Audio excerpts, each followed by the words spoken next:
রাজধানী মোহাম্মদপুর জেনেভা ক্যাম্পে চালানো অভিযানে গান পাউডার, দেশীয় অস্ত্র এবং হেলমেট উদ্ধার করেছে পুলিশ। বিস্তারিত জানাচ্ছেন তৌফিক হাসান তুহাদ।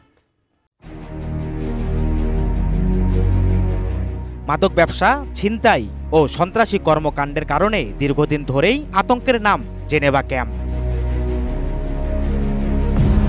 বৃহস্পতিবার ভোরে দুই পক্ষের সংঘর্ষে এক তরুণ নিহত হবার ঘটনায় সন্ধ্যায় জেনেভা ক্যাম্পে অভিযানে নামে পুলিশ।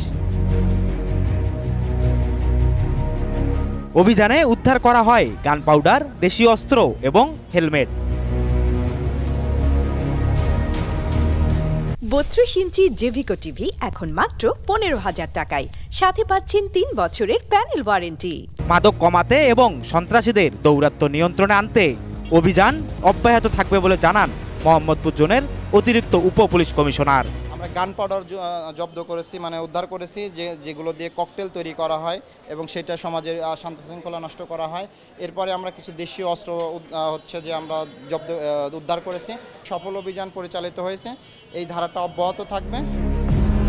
জেনেভা ক্যাম্পে বৃহস্পতিবার ভোররাতে দুই পক্ষের সংঘর্ষে ককটেল বিস্ফোরণে নিহত হন জাহিদ নামে এক তরুণ। নিহত জাহিদ জেনেভা ক্যাম্পেরই বাসিন্দা। তৌফিক হাসান তুহাদ, এটিএন নিউজ, ঢাকা।